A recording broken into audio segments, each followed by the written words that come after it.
Buenas tardes. Bienvenidos al Encuentro de los Ecosistemas de Innovación Digital, Colombia 4.0, edición 2024. Una de las iniciativas de la estrategia del Ministerio TIC, Potencia tu vida, Potencia Digital. Para esta ocasión, tenemos el placer de presentarles la conferencia Transformación Digital y Uso de la Visión Artificial en la Armada, a cargo del capitán de fragata Gustavo Adolfo Velandia Camacho, de la Armada Colombiana, y Sebastián Uribe Sanabria, CEO Founder de Cenital.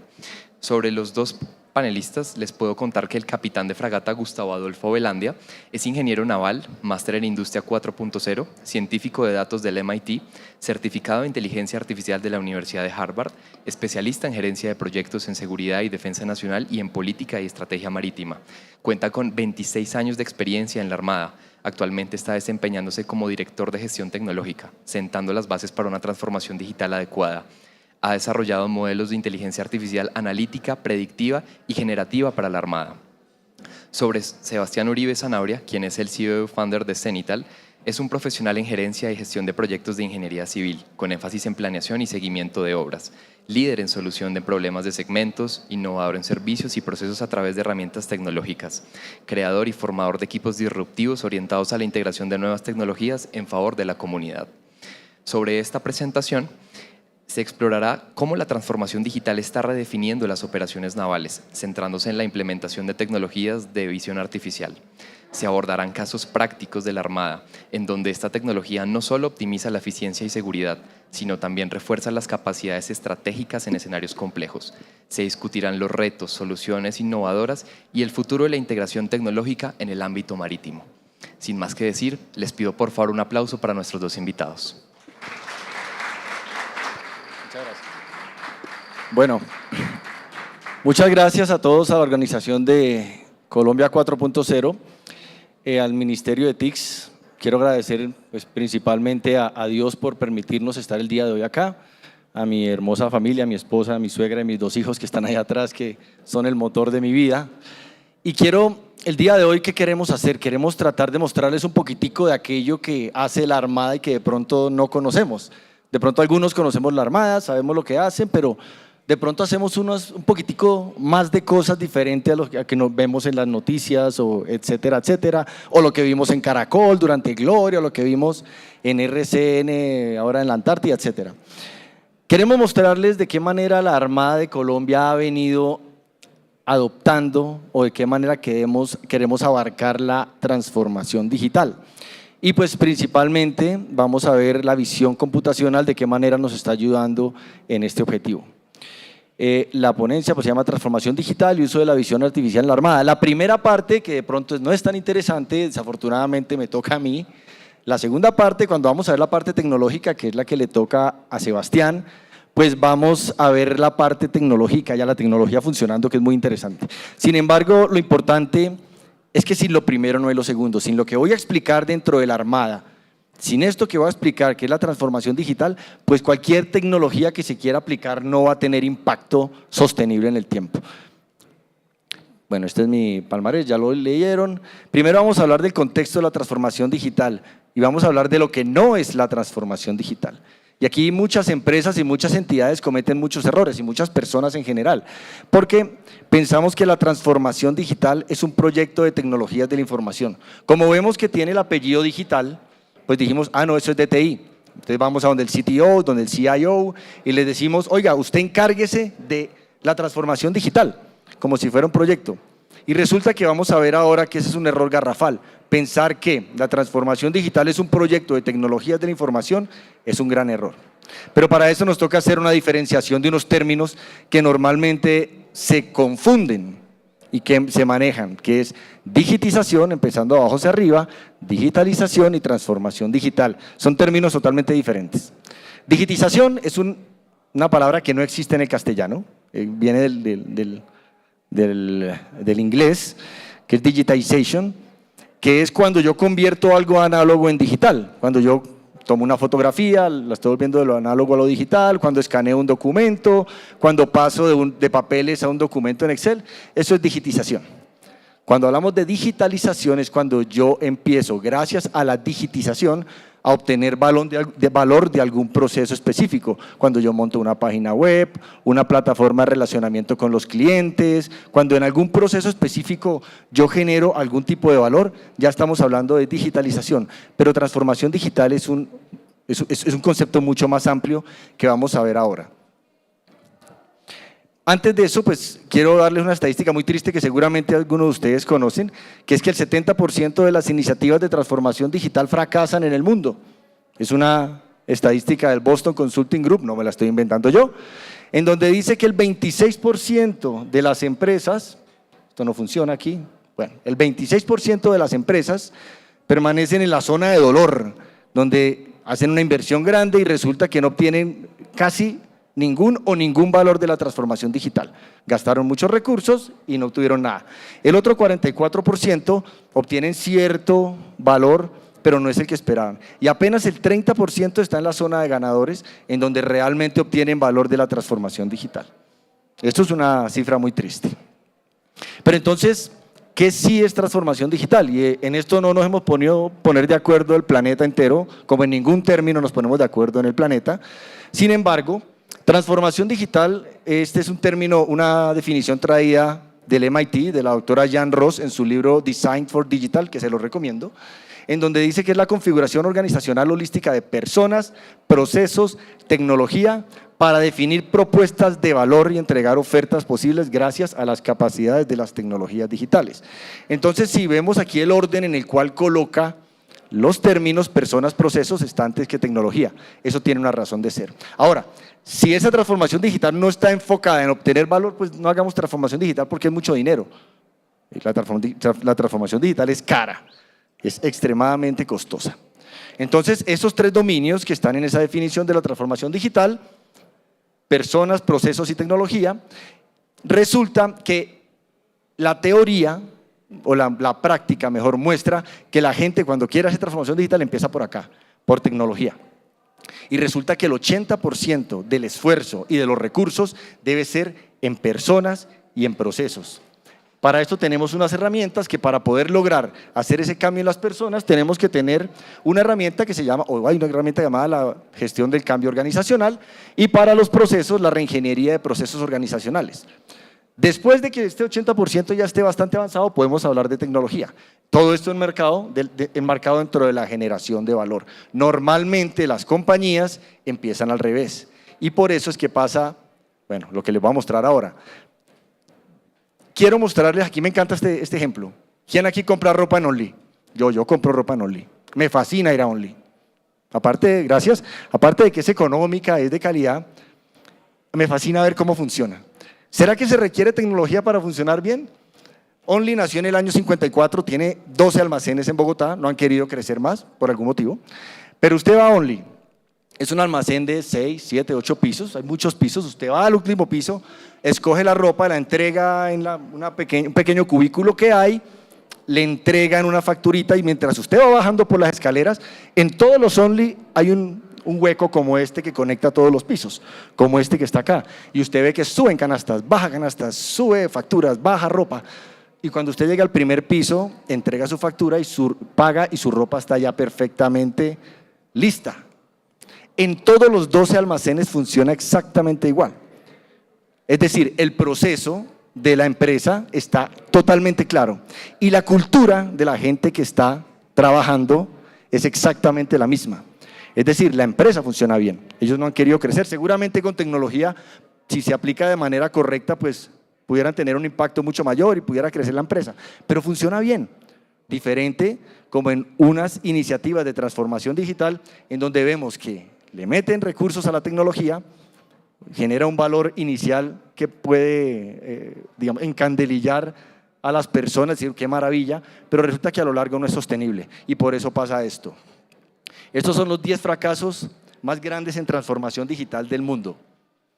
Empresas conocidas, tenemos a Hewlett Packard, una empresa de tecnología fracasó en transformación digital.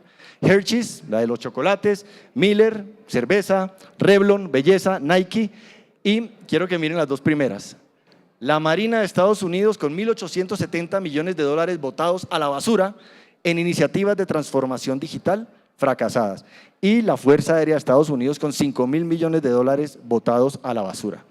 Y ustedes miren, aquí tenemos el costo en la columna azul, tenemos aquí si ellos tuvieron o no una estrategia para impactar las personas, si tuvieron una estrategia para los procesos y si tuvieron para la tecnología. Y resulta que hay un común denominador, ninguno de estos 10 casos tuvieron una estrategia para las personas ni para los procesos.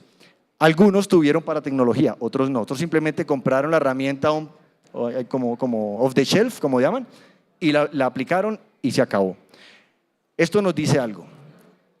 Estos 2 casos de arriba fueron analizados por el Congreso de Estados Unidos, el senador John McCain, que en paz descanse, y definitivamente establece que el problema fue que no se dio la importancia debida a personas y procesos dentro de la transformación digital, que ni siquiera tiene que ser el mismo, tiene que ser mayor. Entonces, eso nos muestra que tenemos que preocuparnos es por cómo está funcionando realmente nuestra empresa. Hasta aquí ustedes ven, yo no he hablado de tecnología y ya estamos hablando de transformación digital.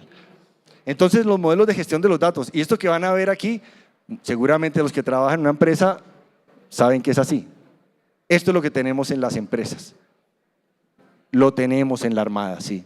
Aceptamos, lo primero es aceptar cómo estamos funcionando. Y el 80-90% de las empresas que no nacieron en la era digital tienen esto, herramientas diferentes, cada una como un silo independiente, en donde manejan información y terminan mandándose la información por correo electrónico, ¿sí o no? O mándeme el Excel, mándelo en el CSV o mándeme un correíto con la información. Esos son silos de información, significa que la información no se interrelaciona entre ellos. Pero estas lineecitas negras que ustedes ven, eso es el personal de tecnologías de información de la empresa. Entonces, venga, hágame un favor, trate de extraerme de aquí un datico que necesito acá. Y empezamos a conectar uno con el otro, sale de la oficina el de TI y todo el mundo lo aplaude porque es el héroe, porque logró sacar la información, pero a la final tenemos este espagueti que nadie entiende y nadie controla después de unos años. Esto es lo que tenemos en la gran mayoría de empresas, según el libro del MIT, esto es lo que debemos tener, unos procesos estandarizados, unos datos compartidos, unas aplicaciones y una tecnología compartida, lo cual llaman la columna vertebral de operaciones, que considero que es la manera adecuada y es lo que estamos estableciendo para la Armada como debemos funcionar. Además hablamos de la pirámide de automatización industrial, eso está en la norma ISA 95, en donde hay 5 niveles de automatización, está el nivel de proceso, control, supervisión, planificación y gestión y las herramientas que se utilizan en cada uno de estos. Y normalmente, algunos no me dejarán mentir, viene la empresa X, unos fabricantes de ERP y le dicen tranquilo, yo a usted le gestiono toda la vertical de sus procesos de automatización porque nosotros tenemos herramientas para todo eso. Esto yo hago una analogía como cuando uno estaba en el colegio o cuando los hijos, que tenemos hijos, mi hijo es bueno para matemáticas y para física, pero de pronto no es tan bueno para las materias de humanidades o español. No existe un niño que sea muy bueno para todo, no lo hay. Mis amigos, los más nerds del colegio eran muy buenos para casi todas las materias, pero en matemáticas y en física yo me los llevaba por los cachos. O sea, no existe una herramienta que sea muy buena en todos los niveles de automatización. Entonces, ¿qué estamos haciendo nosotros? Pensando en esto, estamos estableciendo cuál es la tecnología transversal, nosotros como institución. Establecer cuál es la tecnología transversal que tiene que tener y a la cual tienen que amoldarse los proveedores para poder escoger el mejor de la raza. El mejor de la raza en gestión, el mejor de la raza en planificación, supervisión, control y en el campo o en procesos. Igualmente, la forma como queremos gestionar los datos es este modelo que viene mucho del tema del IoT, del Internet de las Cosas, en donde vemos el espacio nominal unificado o Unified Namespace, en donde todas estas herramientas que vimos que estaban en esos silos comunicándose las unas con las otras, en este caso se acaba. Toda la comunicación se hace a través de un nodo central, pero mediante la metodología publicar, suscribir. Es decir, no hay request, simplemente como cuando yo me suscribo al periódico, cualquiera de los periódicos que hay aquí en Colombia, y a mi casa llega el periódico cada vez que sale el periódico, o a una revista. No, simplemente no ir a la tienda a buscar el periódico en la revista, es exactamente lo mismo. SCADA, por ejemplo, si hablamos de SCADA y necesito una información del WMS, SCADA se suscribe a ese dato específico y cuando WMS publica, automáticamente ya sabe que él lo recibe, lo procesa y lo vuelve a publicar en el espacio nominal unificado. Y no hay ninguna conexión discreta entre todas las aplicaciones, todo es por el nodo central. Y así se comunica con los espacios nominales unificados de cada uno de los procesos o de las entidades externas. Ese es el modelo que estamos tratando de organizar en este momento. Es un modelo, digamos, novedoso, pero ya en el mundo IoT, esto es como si fuera un broker, los que conocen de IoT, un broker de IoT, más o menos es la metodología. Entonces, ¿cuál es la hoja de ruta? El plan de transformación digital que venimos haciendo, el plan Arquímedes. El plan de transformación digital nos va a decir el qué y de ahí se emana el cómo, que lo va a hacer la estrategia digital. Y priorizamos las dimensiones, procesos como primera prioridad. ¿Por qué? ¿Por qué no personas? Porque a las personas hay que capacitarlas con algo. Primero necesito organizar cómo las voy a capacitar o sobre qué. Organizo mis procesos, digo a mis personas, yo las capacito, les doy la gestión del cambio organizacional o hago la gestión del cambio organizacional y por último, sin querer decir que no podemos ir haciendo pilotos a lo largo del tiempo, pues empezamos a aplicar la tecnología. Entonces en procesos rápidamente lo que estamos pensando es que primero establecemos el estado futuro, primero establecemos hacia dónde queremos llegar, nos vamos al estado actual, hacemos un análisis de cómo estamos y vemos que en esa brecha nos la llena la transformación digital. Así estamos mirándolo en la Armada y consideramos que es la manera adecuada de establecer este proceso. Las personas, aquí lo primero es prever la resistencia al cambio. Siempre va a haber resistencia al cambio cuando hay una innovación de algo, siempre. Entonces tenemos resistencia al cambio intencional, no intencional, porque no entienden lo que está haciendo o simplemente porque no se quieren alinear. Y para eso pues trajimos aquí la ley de la difusión de la innovación, que esto es del año 50, en donde establece que hay diferentes tipos de personas en cada organización. Están los innovadores, que son los que usted habla de una innovación y dicen, se lo compro, listo, ¿qué hay que hacer? ¿Qué hay que hacer? Están el otro 13.5%, que son los adoptantes tempranos, que cuando ven que la gente empieza a hablar, dice, oiga, eso está como interesante, déjeme mirar, yo quiero participar.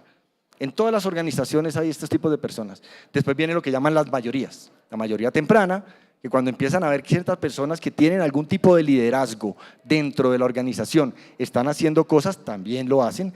Y por último, la mayoría tardía, que ya es cuando, como dice, donde va Vicente, va la gente. Entonces, allá voy yo.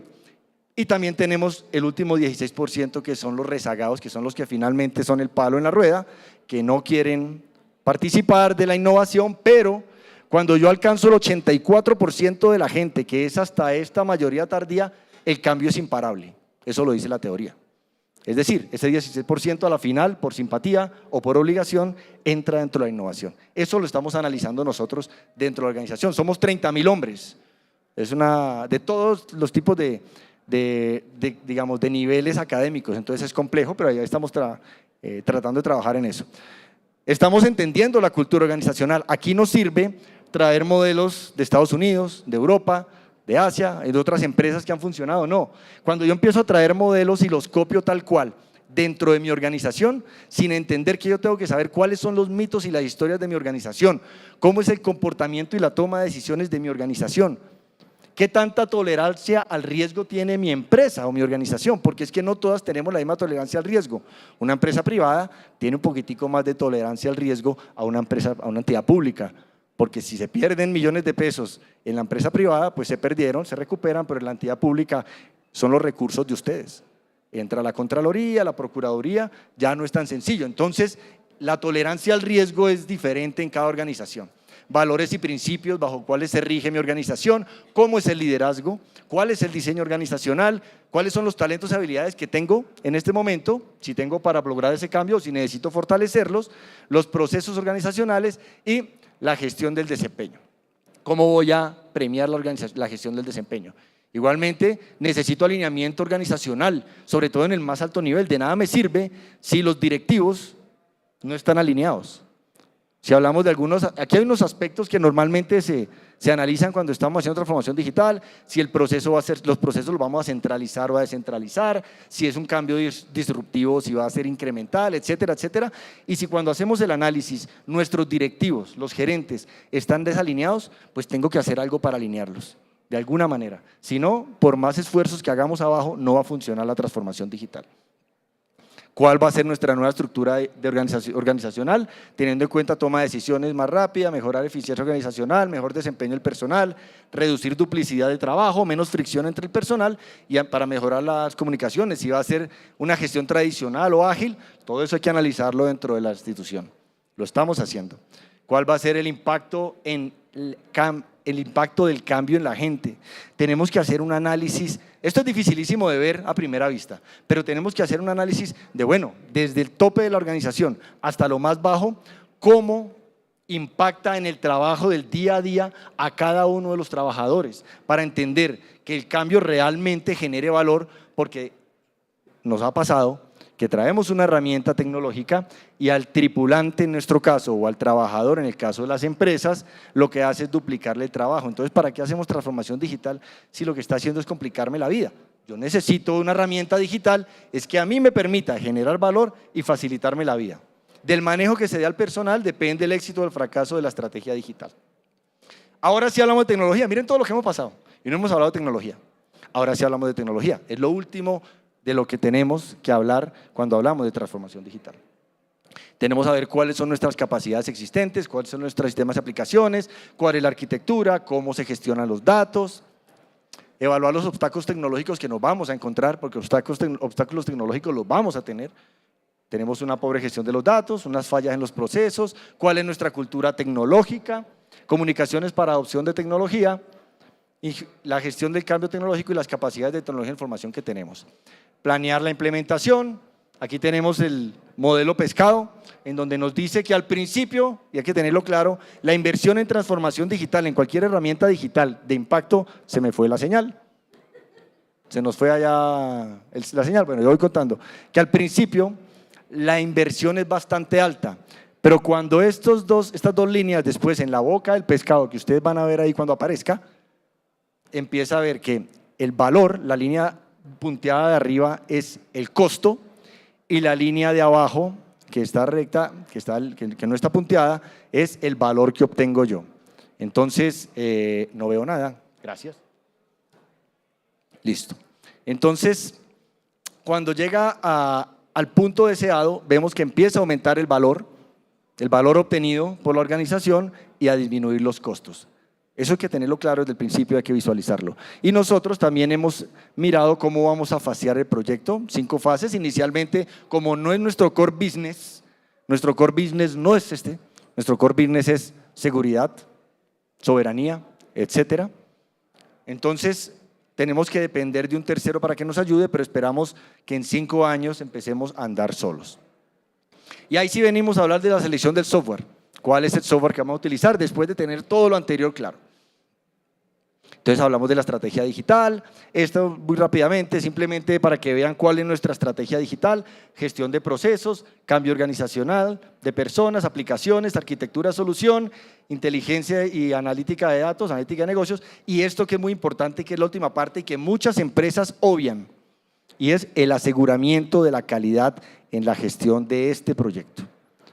Hay que dedicar un grupo especializado a que desde el principio garanticen que la calidad, es decir, que vayan resolviendo todos los conflictos y roces que ocurren normalmente dentro de un cambio tan grande como estos. Entonces ahí hablamos de gobernanza y control del proyecto, recursos, mitigación de riesgos, etcétera, desde el principio del proyecto, del proceso, hasta el final. Esta es la manera como estamos escalando. Nuestra forma de hacer la transformación digital, o como queremos hacerlo, es escalándolo por procesos. Son 15 procesos, es bastante.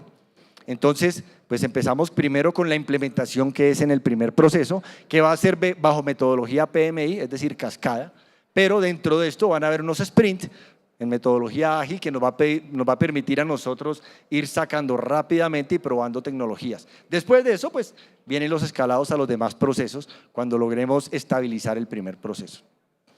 Estrategia digital basada en riesgos, de Deloitte trajimos. Estos son simplemente diferentes metodologías. Esta es una, digamos, McKinsey tiene otra, hay muchísimas. Esta es de Deloitte, simplemente para saber que estamos tratando de seguir una metodología existente sin ceñirnos 100% a esta. Y finalmente, de todo esto, el marco de trabajo para el aseguramiento de la calidad del proyecto nos va a permitir garantizar el alineamiento estratégico, evaluar y mitigar riesgos y ojalá logremos certificar el proyecto por un tercero aliado en el futuro. Aquí le doy el paso a mi compañero Sebastián Uribe para que continúe con la presentación. Ahora sí la parte chévere, la tecnología. Muchas gracias.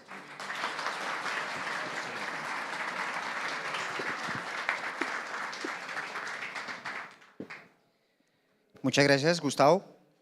No es solamente la parte chévere, sino lo que dice Gustavo es una parte fundamental porque cualquier organización o cualquier transformación digital no la podríamos realizar si no tenemos esa estructura y esa base. Uno de lo más importante en cualquier organización es el tema de la gestión de los activos del conocimiento, que no se pierdan, que se apropien de una debida manera. Entonces, cuando ya estamos hablando, a ver, ¿cuál es el láser? ¡Ay, la embarré! ¿Ah? ¿El del centro? Listo. Hoy en día no se trata de la captura. ¿A qué me refiero a la captura? Tenemos cámaras, celulares, drones, tenemos cualquier sistema de captura de información de cualquier nivel. Es tanta la información que tenemos todos los días que no podemos extraer toda la información que tiene una imagen, una foto.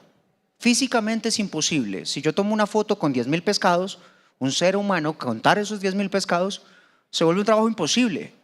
Pero ya hay sistemas con un satélite que le toman la foto al mundo en menos de 24 horas. El problema no es la captura. Ya tengo miles de fotos, miles de videos, ¿y quién mira eso? Oiga, tenemos que pensar en un sistema en donde tenemos que procesar esas imágenes y al final alguien las tiene que analizar, alguien las tiene que revisar, alguien las tiene que ver. Entonces, básicamente cuando estamos hablando de sistemas de información, estamos hablando de modelos tridimensionales con fotogrametría, inspección, seguimiento y control de obra, revisiones internas por dispositivos móviles, aplicativos. Existe cualquier cantidad de información que hoy en día se captura de una manera supremamente fácil que hace 50 años era realmente difícil inspeccionar puentes, vías, inspeccionar cualquier tipología de cosa para cartografía, inspección de torres de telecomunicación, inspecciones de torres de alta tensión, cultivos, cuando estamos mirando todo el tema naval, entre otras cosas. Cuando estamos hablando de eso, una de las formas más reconocidas en este momento de captura de información o la que hace más boom es la tecnología de los drones, que utilizan una metodología de ingeniería civil llamada fotogrametría, que es la reconstrucción tridimensional del espacio por medio de imágenes. Uno de los casos, a ver, aquí, si me ayudan, porfa, le pueden dar clic a las dos imagencitas de aquí, porfa. Gracias. Entonces estamos hablando que esto es un modelo tridimensional o un digital twin de una torre de telecomunicaciones donde hacemos 600, 700 fotografías, hacemos un gemelo tridimensional y el problema es, oiga, necesitamos revisar si tienen los tornillos corroídos para saber si esa vaina se va a caer o no. Necesitamos saber si tiene fisuras, si tiene grietas, si le hace falta pintura y normalmente ese trabajo o esa actividad la genera un hombre. Los hombres por defecto nos equivocamos. También las mujeres. Entonces, ¿qué es? Revisar esto es supremamente complicado y revisar toda la tornillería se vuelve muy difícil. Es donde entra la visión de computadora. ¿Cómo funciona esto? La visión de computadora tiene un tema de historia y arranca desde el tema de cómo ven los ojos. Cuando estamos hablando de fotogrametría es el mismo principio ocular del ser humano, que es cuando vemos un objeto, nuestros ojos hacen un ángulo y con eso podemos coger el objeto. Cuando estamos hablando, hablamos de imágenes digitales en píxeles, hablamos de Mario Bros, hablamos de Nintendo, hablamos de un montón de tecnología que eso nos ayuda a nosotros a la visión de computadora. Entonces, cuando estamos hablando del primer principio que debemos entender es la visión estereoscópica o es como mira el ser humano un objeto. Entonces tengo un ángulo, hacemos trigonometría y podemos saber dónde hay un punto en 2D y en 3D. ¿Ok? Nosotros podemos hacer esa misma similitud con dos fotografías o con más fotografías, pero hay que entender principios básicos de las imágenes modernas de hoy en día. Los sensores es básicamente un arreglo de un circuito electrónico que tiene miles de píxeles que ellos capturan la información por cuadrito y la guardan. ¿La guardan en qué? En diferentes tipologías de colores y normalmente son 3 colores, el RGB, que significa rojo, green y blue. Depende del tamaño del sensor, yo puedo tener una imagen con mucha mejor calidad a una imagen de menos calidad. ¿Depende de qué? De la cantidad de píxeles. Y no solamente eso, sino de otros parámetros como la distancia a la que tomo una imagen. Una imagen satelital normalmente se ve muy borrosa, a menos que le pongan un sensor mucho más grande que tenga más píxeles y puedo ver con mejor resolución. Entonces, esto es lo que les estoy hablando de cantidad de píxeles. Eso es supremamente importante porque el computer vision o la visión de computadora va basada en eso. Entonces se habla de DPIs, que significa puntos por pulgada cuadrada, que lo que me da es la definición y la detalle de una imagen. Cuando les estoy hablando del RGB, él lo que hace en las fotografías es guardar esa información y cuando uno está supremamente lejos, no se nota que son cuadritos. Uno no se da cuenta. Entonces, cuando estamos mirando eso, ¿cómo el ser humano logra interpretar que esto es un plomero? Nuestro cerebro es brillante. ¿Y qué hace? Descomponemos las imágenes de una forma de patrones supremamente sencillos. Los patrones en este caso viene siendo un ojo, un punto, una nariz, que puede ser otro punto, y una boca. ¿Y esto para qué nos sirve? Para empezar a trabajar con visión de computadora. Es importante saber las distancias de dónde estoy haciendo las imágenes.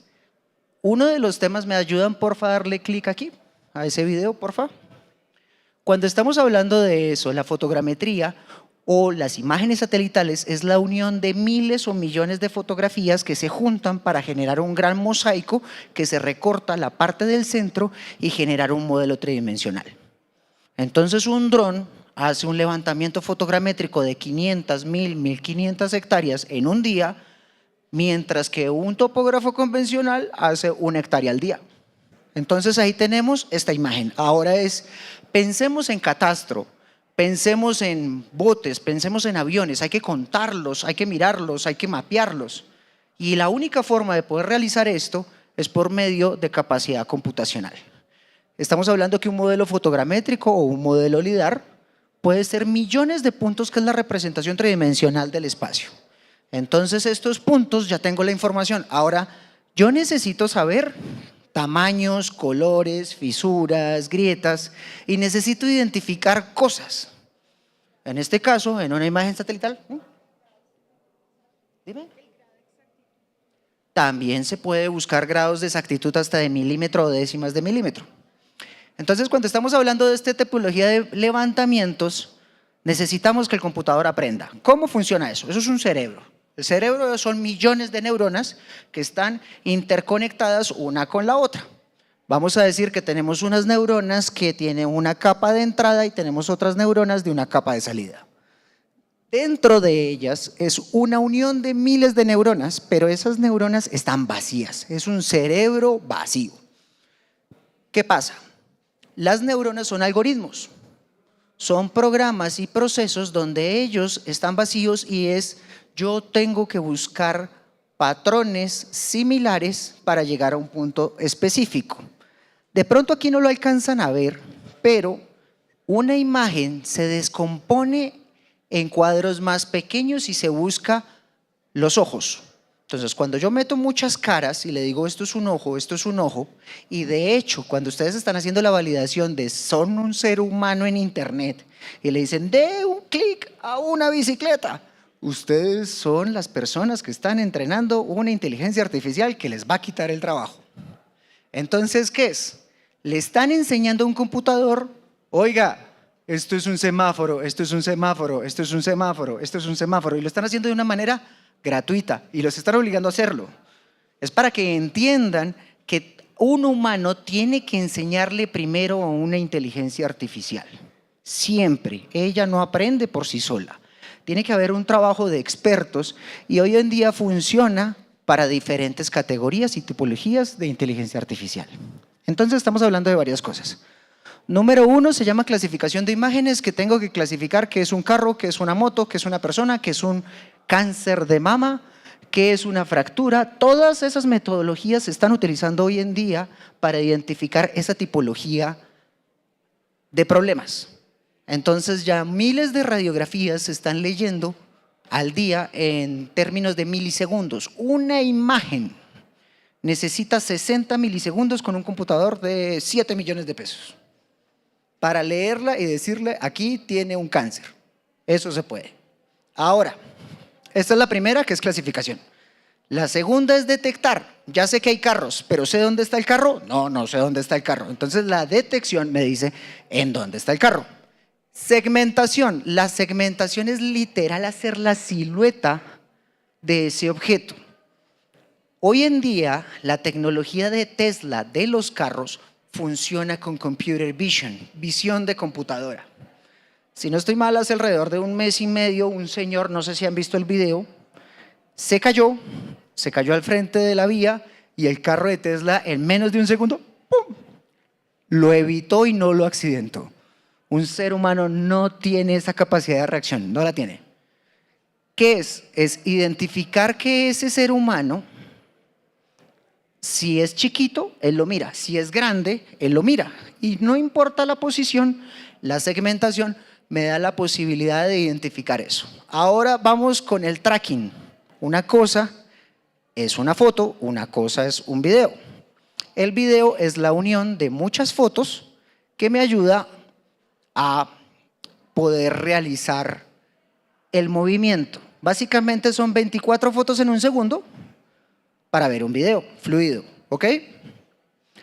Ahora, ¿cómo hacemos visión de computadora?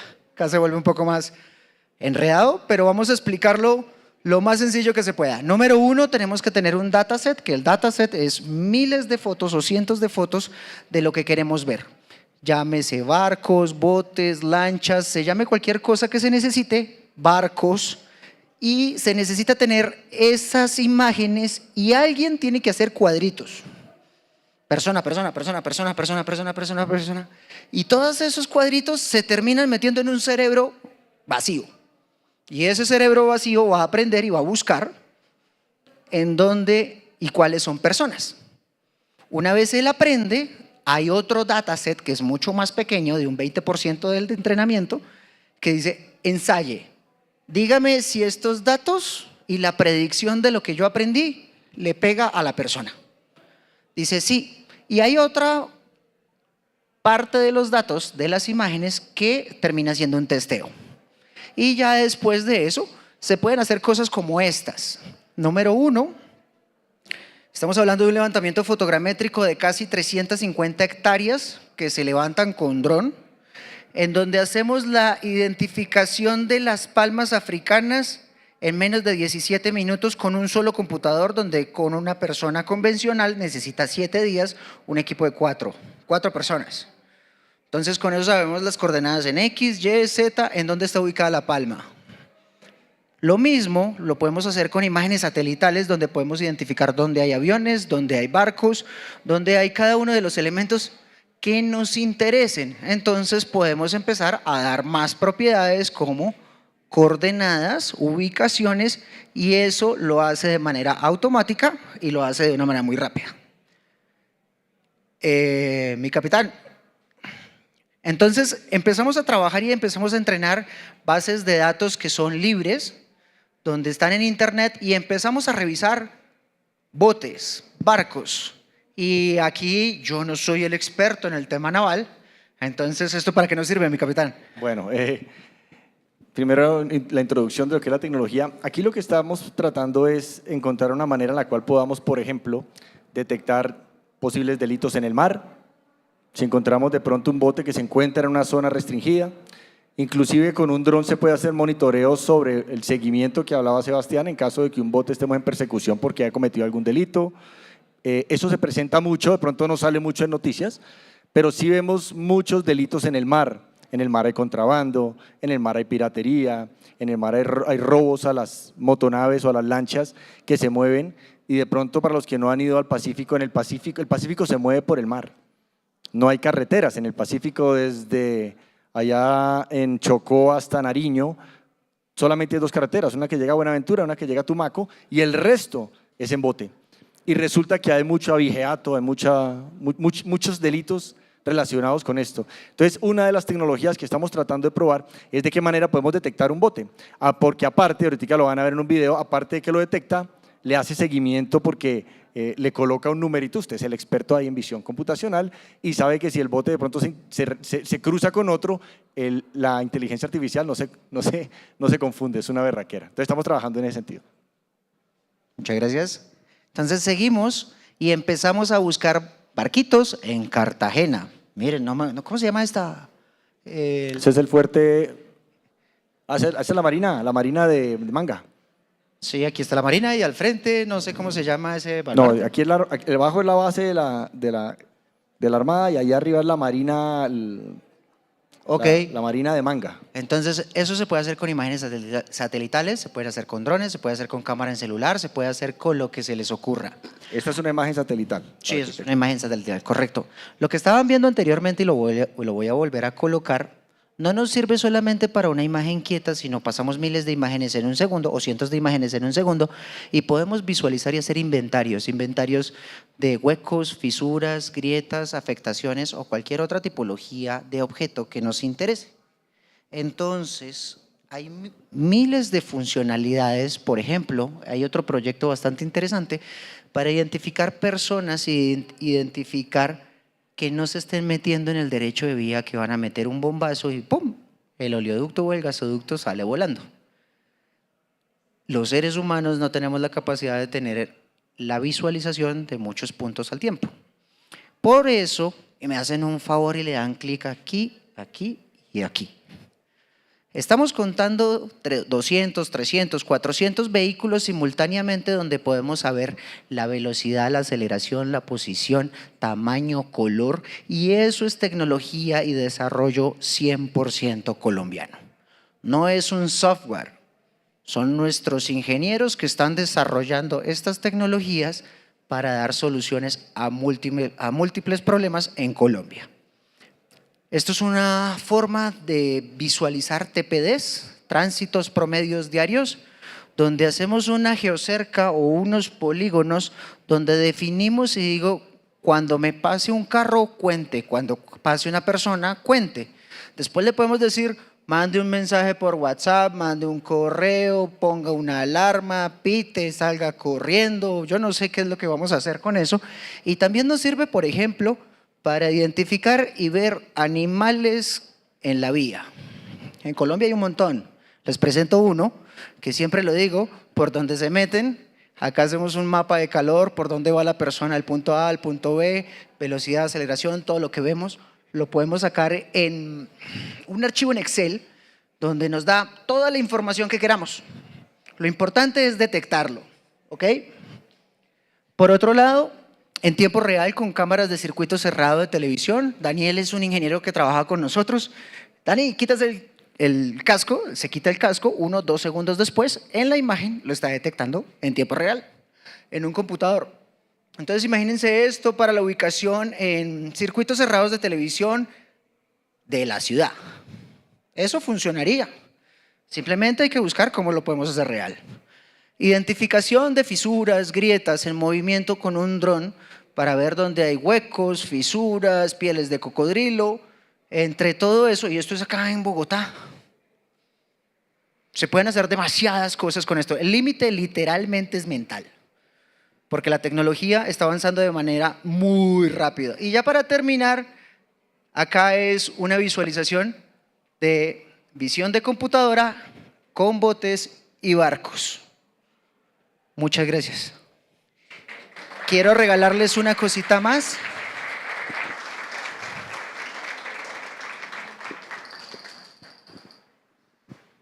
En mi celular debería estar una reunión con Zoom.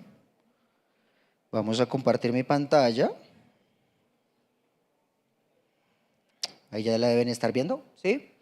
Eso. Y vamos a correr una inteligencia artificial que me digan que son personas. Esto está en tiempo real, ¿ok? Los celulares ya tienen toda la capacidad computacional para hacer esta tipología de cosas, simplemente es saber cómo las vamos a usar. De nuevo, muchas gracias y no sé si tengan preguntas.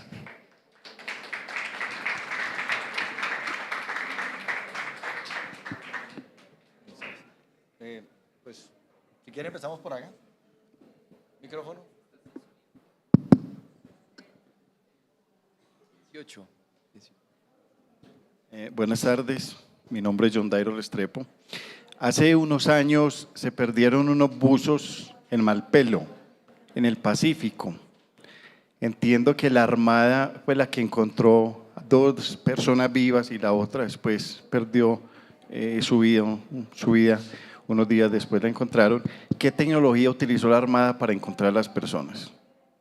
Bueno, en ese sentido me has corchado porque no sé exactamente, no soy buzo, desafortunadamente no es mi especialidad. Las tecnologías muchas veces, sobre todo en el tema de buceo y debajo de la superficie, son muy restringidas. No todos tenemos acceso porque, para que todos sepan, el arma más estratégica y con mayor seguridad de un país son los submarinos y las armas que se encuentran debajo del agua. Fácilmente pudimos haber utilizado una tecnología de algún tipo, pero tampoco tengo acceso a esa información porque pues no tengo el nivel. Me gustaría respondértela, pero no lo sé. Qué pena contigo. Me dicen que solamente tengo espacio para una pregunta más. Entonces, allá tú que la levantaste primero.